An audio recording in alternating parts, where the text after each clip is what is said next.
Hi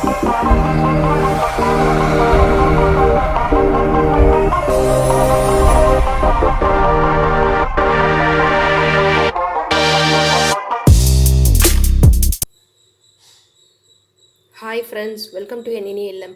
இன்னைக்கு வீடியோவில் என்ன பார்க்க போகிறோம்னா ஒரு சூப்பரான பிரேக்ஃபாஸ்ட் ரெசிபி. இதுக்கு எந்த சைட் டிஷ்மே தேவைப்படாது, இப்படியே நம்ம சாப்பிட்டுக்கலாம். இதுதான் பார்க்க போகிறோம். வீடியோக்குள்ளே போகிறதுக்கு முன்னாடி நீங்கள் இப்போ தான் ஃபஸ்ட் டைமாக நம்ம சேனலை பார்க்குறீங்கன்னா சேனலை சப்ஸ்கிரைப் பண்ணிக்கோங்க. கூடவே பக்கத்தில் இருக்க பெல் சிம்பிளை கிளிக் பண்ணி அதில் ஆல்ன்ற ஆப்ஷனை கிளிக் பண்ணி வச்சுக்கோங்க. அப்போ தான் இந்த மாதிரி எப்போ நியூ வீடியோஸ் போட்டாலும் உங்களுக்கு உடனே நோட்டிஃபிகேஷன் வரும். வாங்க இப்போ நம்ம வீடியோக்குள்ளே போயிடலாம். ஃபஸ்ட்டு ஒரு பவுலில் 2 மீடியம் சைஸ் உருளைக்கிழங்கை வேக வச்சு எடுத்து வச்சுருக்கேன். இது இப்போ நல்லா மசிச்சு விட்டுக்கலாம். இது போல் 2 உருளைக்கிழங்கையும் நல்லா மசிச்சாச்சு.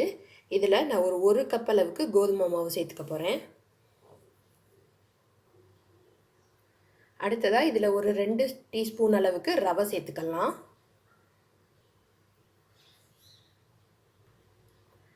தேவையான அளவுக்கு உப்பு சேர்த்துக்கலாம். கொஞ்சமாக மஞ்சள் தூள், காரத்துக்கு தேவையான அளவுக்கு மிளகாய் தூள் சேர்த்துக்கலாம். ஒரு 1/4 டீஸ்பூன் அளவுக்கு கரம் மசாலா சேர்த்துக்கலாம்.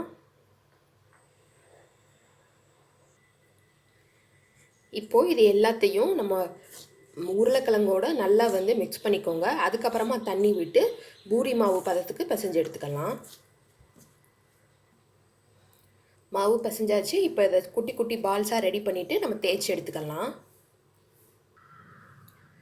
இது போல் கொஞ்சம் தடிமனாக தேய்ச்சிக்கோங்க, ரொம்ப லேசாக தேய்க்கக்கூடாது. இது மாதிரி நம்ம எல்லாத்தையும் ரெடி பண்ணிக்கலாம். எண்ணெய் காஞ்சிடுச்சு. நம்ம இப்போ தேய்ச்சி வச்சுருக்கதை போட்டுடலாம்.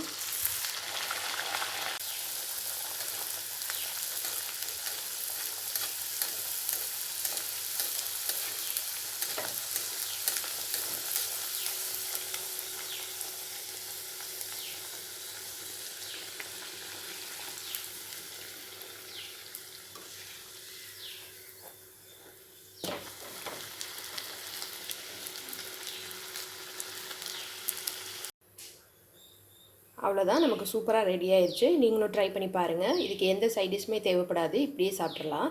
வீடியோ பிடிச்சிருந்தால் லைக் பண்ணி ஷேர் பண்ணுங்கள். மறக்காமல் நம்ம சேனலை சப்ஸ்கிரைப் பண்ணிக்கோங்க. Thank you friends.